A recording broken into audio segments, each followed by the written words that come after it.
Squat belly up. This is the game. It's cat and mouse. Smoked a turkey. Yes. He is down. He is freaking down. Said he shot an absolute giant. Full obsession, baby. Hey, what's up, guys? This is Nick Powell, Media Production Manager with Fall Obsession. I'll be your guide today on this podcast. I have our very own CEO, Sam Thrash, here with us today. What's up, Nick? How you doing, buddy? I'm doing good. How are you doing this morning, Sam? I'm good. Back here on the podcast again. Yeah, we're doing another one. So I just wanted to kind of rack your brain a little bit about where Fall Obsession came from and give our listeners an idea of how you came up with this idea of what Fall Obsession is all about. Yeah, for sure. Let's start from where your love for hunting came from.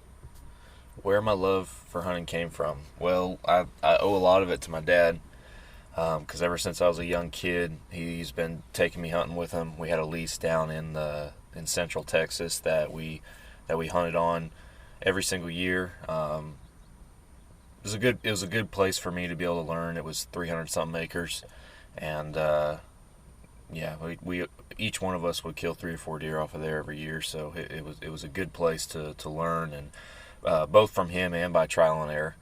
But I owe a lot of those early experiences and my early passion for hunting to him, and for you guys that are interested in hearing some of those old stories, that we have a specific podcast episode already dedicated to that, where I talk about that with my dad. So I encourage you guys to go check that out. But yeah, hunting for me, I started as a rifle hunter. My dad didn't bow hunt, so my passion for bow hunting came later, kind of something that I found on my own, and I know we can probably make a whole episode out of that itself. Mm-hmm. But I grew up with a father figure as my mentor, and he's the one who got me into it, and I found a passion for it, for sure. Awesome. Yeah, we'll definitely have to make another episode about that, because same thing for me. My dad got me into it, and it's that case for a lot of people out there. Yeah. So when it comes to the company Fall Obsession, where did you come up with that idea in itself? So Fall Obsession has been an ever-evolving mystery in some cases to me. So taking it all the way back to where it very first started. How old were you, first of all, when it started? Oh my gosh, I don't even remember. I was still a teenager, I'm pretty sure. But so basically what happened was I got this idea. I got an idea for what I considered a newsletter is what I was going to do. And basically I would write a 1-page article over something. It could be about a hunting tactic, it could be about a recent experience, recent hunt, something like that. I would write one article a month and send it out to a very small list of quote-unquote subscribers, which was basically like friends and family. And when I say very small, I mean very small, like 6. like literally 6 people. Single digits, huh? So I did this for about a year. And one of those 6 friends that I had was our current business manager, Nick Latham. And I would send those to him, and he'd read them, and he'd give me a little feedback every now and then on them. And so, like I said, I've been doing that for about a year. And Nick comes up to me one day, and he's like, "Hey, you should start a blog." He said, "Quit doing the whole newsletter thing where you're sending it just to a few people. Do a blog, put it on there, and then anybody can get on there and go look at it." Nice. And I was like, okay, that's a good idea. So I got on Blogspot. I created a blog, and I was trying to think of a name for it. And for some reason, like, there was a disconnect in my mind. Like, I wasn't tying the two together as, carrying on this thing I'd already started. I was thinking of it as a new thing. Okay. And then, so I spent a couple days, trying to figure out what I'm going to name this stupid blog. And finally, it just was like a light bulb. I was like, oh, I'll just call it The Fall Obsession. Back then, I called it The Fall Obsession. It wasn't Fall Obsession, it was The Fall Obsession. So I started this blog, just started doing the same thing that I've been doing, just maybe a little more frequently, where I just post random. I mean, there's no rhyme or reason to anything. It was just random pictures, random stories, random information. Yeah. And whoever read it. So Awesome. that is how this whole long road to Fall Obsession today started, was with a teenage kid starting a blog and on Blogspot, after just something that you love doing, love talking about. yeah, that's all it was. I think the first picture I ever posted on Fall Obsession was a picture of my uncle and a big old catfish that he caught. I think that was the very first picture that was ever on there. Awesome. So We'll have to see if we can dig that up. you won't be able to. Dang. So that, I mean, that's how it started, and then it's been a ongoing process since then. So I don't know how much you're wanting me to get into that, but So what kind of influences have you had as this thing's been evolving? a lot of places. It's come a long way from a simple newsletter that you send to 6 people to now we're about to do 1,000 follower giveaway on one of our social media platforms. Yeah, and we have almost 5,000 on Facebook. So yeah, it's come a long way. I'll say that our vision and our intent with Fall Obsession really has only been pretty specific, and the direction that we're going for a year or two now. Leading up into just the past couple years, I feel like I've just been in a whirlwind of trying to figure out what this thing is. Gotcha. And the last couple of years, we have finally been able to actually get a clear vision, a clear focus, and actually do something with this company. I feel like, as for, you're asking, back to the question, you're asking though about influences and inspiration.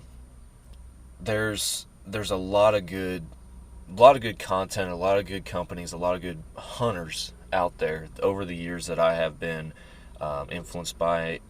A lot of the guys over at Realtree and Bone Collector, like I grew up watching those guys, and I've always been a fan of Michael Waddell and all those guys. I don't know a lot of people that aren't really. I mean, those guys are top notch. Another really good influence that I've had recently has been Levi Morgan. Gotcha. Levi Morgan, for those of you who may not know who he's the Bow Life guy. Him and his wife Samantha, they live up in Pennsylvania. He's a humble dude, down to earth, honest guy, Christian guy, and he has been a role model for me, just from the perspective of a bow hunter, somebody in this industry who has not gotten a big head about himself and is just still focused on simple goals and living life to its fullest. So and he's one heck of a bow hunter too, and an archer. And in this industry, when you're trying to get into the television series and it's all a lot of times it gets a lot about money. And with a guy like Levi, he like you said, he's really humble and got a really good head on his shoulders and really walks by faith. And so I got to meet him one time. Oh yeah? Or actually, I'll say that again, I got to shoot with him one time. Dang. So Okay. and this is kind of actually originally how I found out about Levi Morgan. So I worked at a bow shop a long time ago. And I mean, it's no secret, I worked at Cinnamon Creek, our current sponsors, long time ago as a bow tech. And I came in one day to work. It was right around the time of the Paris shoot up in Paris, Texas, the 3D ASA shoot up there, I believe. And I come into work. I think I was picking up a paycheck or something. I wasn't supposed to work that day. I wasn't on the schedule. Yeah. And I look out there on the indoor 20-yard range, and I look at, there's a guy out there shooting, and it looks like Levi Morgan. So I asked one of the guys that's working. I was like, "Hey, is that Levi Morgan?" And he said, "Yeah, it is. He's here a few days early before the shoot and getting ready, getting his bows all tuned up." And I was like, "Dang, okay." And then he's like, "I dare you to go challenge him to a game of Knox." So at the bow shop we had this game, and we called it Knox, and it's basically where we'd shoot at 20 yards indoors, and we'd put like a colorful target up on the bale. And the goal was the first guy would shoot his arrow somewhere in the target, and he would try to hide it. Like with the colors and everything, he'd try to hide it, and then the other guy from the same spot had to find it and then try to Robin Hood it from the back and bust the first guy's arrow. Okay. So, like after hours at the bow shop, we'd play this game, all the time. So, I'm like, okay, I ain't scared. And for the listeners, when Sam says Robin Hood it, if you've ever seen the old cartoon Robin Hood, when he shoots an arrow, somebody shoots an arrow into the target, Robin Hood shoots another arrow into the back of the arrow that's already in the target and splits it in two. Yes, that's what we mean referring to Robin Hood. So I know we're getting off topic here, man, with this story, good. But so I go up to the range and I introduce myself to him, and I'm like, hey, you want to play Knox? And he looks at me really funny, and I explain it to him, and he goes, okay, yeah, I'll play that game. All right. So we got up there, and I just had my hunting rig, and he had his target rig with him. And for about 30 minutes, we stood up there, just me and him, shooting Knox, or trying to shoot Knox. Long story short, I can legitimately say I have shot against Levi Morgan and not lost. He didn't win, That's I didn't. A big feat he didn't too, win, and I didn't win. We tied fair and square. Yeah. But I can honestly say I've shot against a That's 13-time world champion, and I have not lost. So, Levi, if you're listening to this, I don't know if you remember that, but I do. It was an awesome time. So thanks for playing. That's cool how you have those people that influence you, and they don't even know that they're influencing you. It's like that for a lot of people, and I think that's important for people as they come up in this industry to keep that in mind. To remember that it's not about them. There's people with smaller companies like us. There's new bow hunters. There's young kids. There's all sorts of people that are looking up to these guys and girls in the industry, and they are role models, and that's sure. and that's something that they should keep in mind. It's something that even as we get bigger, and I'm not trying to brag here, but as we get bigger, that all of us should potentially keep in mind as well. Oh yeah, so, absolutely. Sorry, I'm going way off on a rabbit trail there with the Levi Morgan story. No worries. But you also got to meet the Realtree guys too, didn't you? Bone Collector, yeah. I just through being at the bow shop, and I got to meet Travis Turner, T-Bone, a few times. My sister kind of helped me out too. It was before I was married. My sister helped me out in helping T-Bone remember me, because every time I would be going up there, I'd tell her I'm going up there to meet the T-Bone and the Bone Collector guys or whatever, and so she would bake a bunch of homemade cookies. She would bake a bunch of homemade cookies and send them with me, so every time I showed up, I'd bring T-Bone these homemade cookies. And so like after the second or third time of meeting him and bringing him these cookies, he remembered me. So that's awesome. So you're the cookie guy. Yeah, I was a cookie guy. So that was pretty cool. But again, talking about role models, that's another role model. I've only met Nick and Waddell once. Cool guys, but T-Bone's a really good dude. Yeah. I like Travis a lot. So That's cool. Right now, where Fall Obsession is at, did you ever imagine that it would get to where it's at today? No.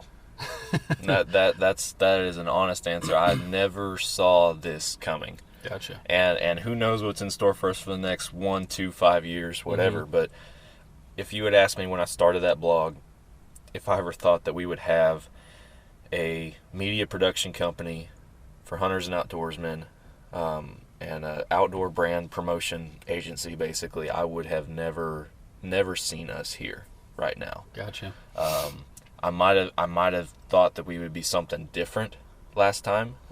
Maybe a show, maybe, who knows. Yeah. But I would never have predicted that we would go the direction that we did. I'm Awesome. glad we did. But it's been it's been, like I said, an ever-changing thing, and there's been stuff over the years kind of going down the timeline that, like our contests and then the field staff and the pro staff and how all that stuff has played a big part in shaping the direction that we've gone over the years. So speaking of field staff and pro staff, could you kind of explain for the listeners how Fall Obsession functions in a way? Like how, if somebody were to say, I want to go be a field staffer and work for Fall Obsession, how would they go about doing that, and then where could they go from there?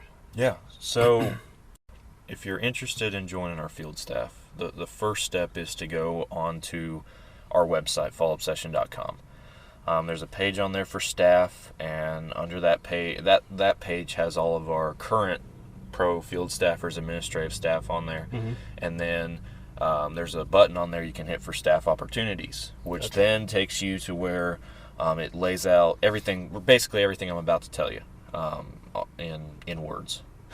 Online. Fancy sounding words. Yeah, in fancy sounding words. So what a field staffer is, it is a contributor to Fall Obsession. They are contributors at other locations. They are representatives at other locations for the Fall Obsession brand. So as a field staffer, guys will send in content. It's pictures, it's videos, it's articles, product reviews, and I mean the list goes on what guys can send in. And when Sam says different locations, he means other states, other, not just right here in Texas where we're based, but he means other states, other areas of the nation, and even I think there might even be some guys up in Canada. So is that right? Right now we have, I can't remember if it's 29 or 30 now because we just brought some new guys on, but so we have 29 to 30, counting administrative staff, 29 to 30 people on Fall Obsession's roster. We have 2 of those guys are in Canada. Big shout out to those guys for contributing from way up north. And then everybody else I think we're scattered out through 12 or 13 different states across North America, and ranging anywhere from Texas, Florida, Pennsylvania, Oregon, and all through the Midwest. Drew's up in Minnesota. So those, they're everywhere. We have guys everywhere, and in several states we have more than one guy. But basically, these guys send in this content, and we kind of evaluate it. We might tweak it a little bit, whether it's editing or a little bit of graphic design or color changes, whatever, and then we publish it. It could be content that's on our timelines, on our pages. It could be content on our Facebook and Instagram stories. So there's a wide variety of what is best suited in different places, but all these guys can send in stuff. And when they send in stuff, we start giving them what we call credit points. So we'll award them with a set number of credit points for everything they send in that gets published. And then based on how popular, how many likes and shares that content gets within the first 24 hours after it's published, they get more points compiled on top of that. Gotcha. So they build up points for submitting stuff, and then we have set different levels. So like when you start, you're a level 1 field staffer, and when you go to a level 2, once you build up enough points to fulfill being a level 1, you go to a level 2 field staffer. And when you make that transition, we send you something. It can be our own gear or apparel, Fall Obsession brand stuff. It could be products from our sponsors like Vapple, Dual Game Calls, Slick Trick Broadheads, stuff like that. So and kind of as we try to mix it up and break it up, but we also, we do our best to try and make it so that the higher up you get in the levels, the more frequently we're sending you a little bit better stuff. Yeah. So that in a nutshell is how our field staff program works. Awesome. Cool. So my next question would be, we've talked about where you came from, where this all started from. We talked about where we're at right now. Where do you see this going? What's your end goal for this thing? My hope is that Fall Obsession is its own brand one day in the hunting and outdoor industry. And when I say that, I mean that we have our own line of gear, of products. There's some stuff that we're not going to have, in my opinion, like our own bow brand. That's not going to happen. I see ourselves being affiliated with companies like we are currently, like Elite Archery. Yep. And from that perspective, I also see us becoming more of a brand promotion. I don't like the word agency, but I really don't know of a better word right now to put in there. So a brand promotion agency, to where we are taking these people's products like we're doing now. We're reviewing them, we're evaluating them, we're testing them in real life, real world situations. But I want us to build credibility through all this, and through the process of building this to the point where if somebody goes online and goes on YouTube and they look up, hey, I want to see I want to find a review for the 2020 Elite Cure, for example, and they see that Fall Obsession did a review on it, they're going to click on it and they're going to know that review is made by hunters just like them, and 100% honest opinions. And so when I talk about credibility, that's what I'm referring to, is I want people to see our brand, see our logo, see our name, and know that is going to be a trusted source of information. Gotcha. For them in the hunting outdoor industry, whether it's product reviews, whether it's hunting tactics, anything like that. And that's where our pro and field staff really help in that process of growing, in that process of building this wide variety of content that we have available online, and building this credibility, is because they are everyday hunters.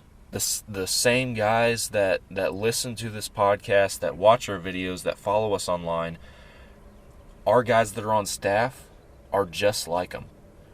The only difference is they contribute to us. I mean, but as far as a hunter's experience and the level of hunting that they're on, they're in the same boat. They have their own struggles on leases.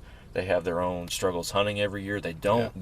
We at Fall Obsession, including myself, we do not get offered by big game ranches across North America to come and hunt 200-inch whitetails, every single year.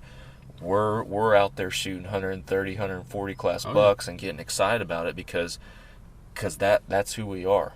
That's where we are right now. Yeah. And so I know I'm getting off on another rabbit trail, but no, you're good. So that's where I hope to see this company going. I want us to build a wide variety of content to where if you want to find out something, you come to Fall Obsession. And I want us to have that credibility, and that be recognizable in that sense, and then also hopefully be able to incorporate our own brand of products, like tree harnesses, stands, maybe backpacks, stuff like that. Yeah. And none of that stuff we have at the moment. That's just me thinking futuristically. Part of the dream. Yep. But and if that stuff ever comes into this process where we're going, if we're ever making products like that, I hope that the brand would be promoted in the sense that this is designed by the everyday hunter for the everyday hunter. Yeah.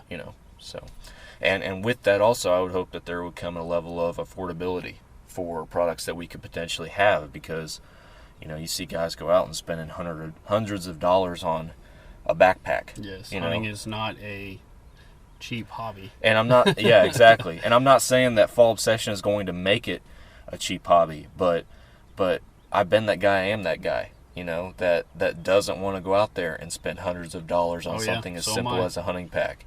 So if we in the future can design a product like that, or something similar, or that same concept, to be something that guys can afford, then we're going to do it. Yep. So that's another thing that our field staffers contribute, is they're not guys making huge money either, Yeah. And they're just like you said, they're just everyday guys, average guys that are looking for affordable gear as well. So yeah, exactly. They can give you an honest review about the affordability of different gear. Yeah. So, well, awesome. Is there anything else you want to you want to explain to the listeners? I do want to thank our pro and field staff guys again, because that whole program and that process through the pro and field staff program has been a huge part of helping us grow. So I got to thank those guys for their ongoing contributions, and Big shout out to those guys. Yeah, they've been with us through some growing pains, and I'm not saying the growing pains are over, because they're not, and there'll still be more to come, but those guys have stayed tried and true. And I will say this, so we started our first field staff program in 2015. Was the first year that we did it. And I had no idea how it was going to go over. This was a shot in the dark. I took some ideas from somebody else's pro and field staff program and kind of turned it into our own, if you will, and what it is today. Yeah.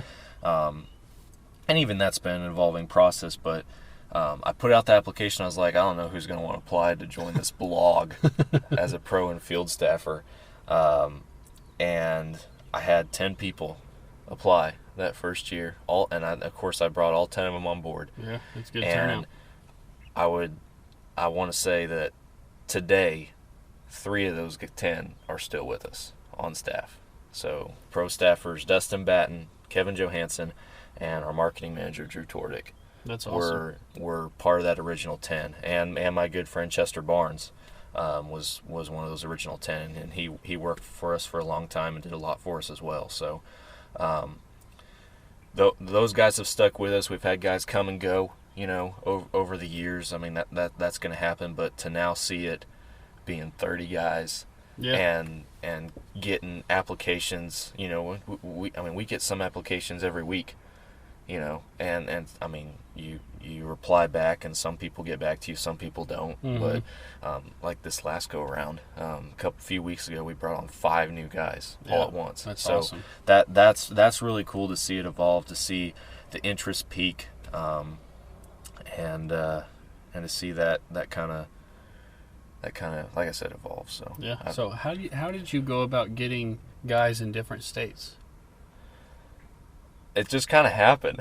So you just had guys apply, and they just happened to be from So Pennsylvania. I'll go into more detail on this. So back when I started this field staff program, I was a pro staffer, I think, for another company, a company that actually Fall Obsession we were affiliated with for a little while. We were not anymore, but I was a pro staffer for this other brand in the hunting industry. And so I saw how their program kind of functioned, and how they awarded quote-unquote points for purchases and for this, that, and the other. And I was like, I might try something like this, Okay. So, and that, though, of course, that company had people across the country that represented it.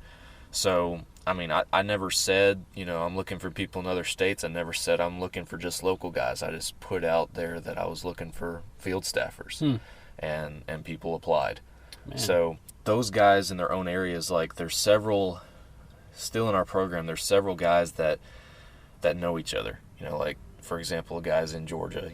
Some of them know each other. The guys up north, some of them know each other. Yeah. So and then the other aspect of that is you get guys like that. Oh, I'm in this state, and then this new guy applies, and he's in my state also. And no state's as big as Texas, so it's a lot easier to do this than in Texas. But those guys meet up. Right. They meet each other, and they start forming their own little, group up in that area.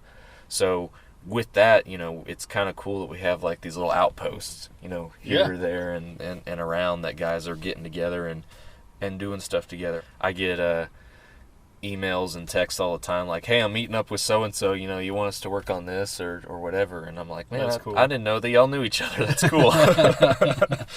So a lot of it, you could say, has been by word of mouth. Yeah, there has been, because just as many applications that we've gotten in, we always ask people, how'd you hear about Fall Obsession? People that say, oh, I found y'all on Instagram, I found y'all on Facebook, or I've been following y'all for a while. Just as many guys say, I'm friends with so-and-so. Gotcha. So that's really cool. It's cool that that bond, and I will say this about our staff program too. This is something that I'm proud of, and I owe it to our pro and field staffers because they made it happen. But I'm very proud of this. Is that I think our pro and field staff programs are more of a close-knit brotherhood than any other pro and field staff program out there. I truly do, even for a small company like us, and our guys have made it a family. Is what's happened, because we've brought them in. Our guys have made it a welcoming environment, and then we have given those guys the tools and the transparency and the info to be able to talk to each other.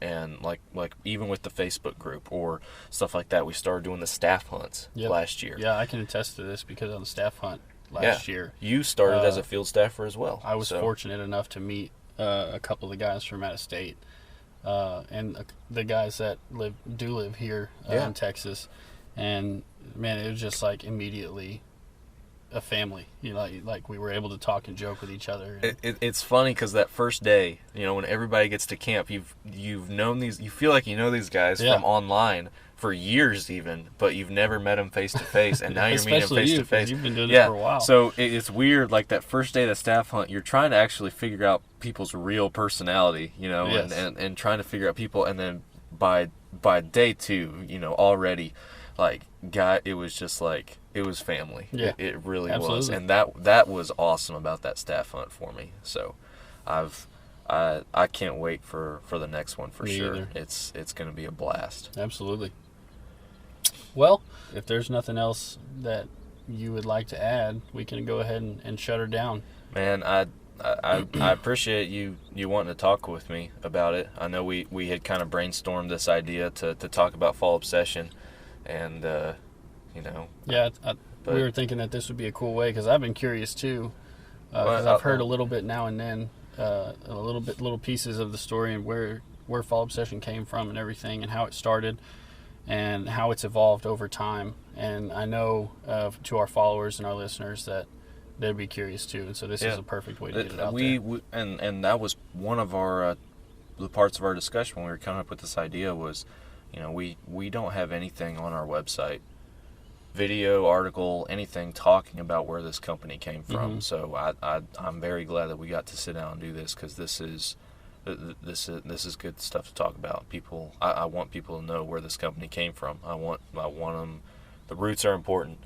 Absolutely, roots are very important. So, and hopefully we can. I feel like we've done a good job of maintaining the down to earth, honest transparency of the company and where we are as hunters and where we're coming from, and I hope that we can continue to do so as we move forward. So, yeah, I 100% agree. Why don't you tell our listeners as we shut her down where they can find us at? So guys, you can find us we're a media production company, so we're all over the internet. So fallobsession.com is the hub. That's where you can go to see everything that we offer, and then Facebook, Instagram, Twitter, YouTube. Those are our go-tos for social media. So be sure that you follow us on all those pages. Subscribe to our YouTube channel. We got a show that just came out, a new season of our flagship series, Fall Obsessed Outdoors. Just launched. So be sure that you guys go and check out that. Those are and another thing on what we offer, those are 100% free online episodes of a hunting show that you guys can watch just on YouTube or Facebook or stuff. So go check those out. Subscribe to this podcast. And go to fallobsession.com, pick you up a t-shirt, a hat. We got some new apparel that is coming live on our online store. So be sure that you go get one of those and support a small business. So. All right. Well, Sam, thanks for telling us about everything. Anytime, man. All right, guys. Thanks for listening. Thank y'all. See you later.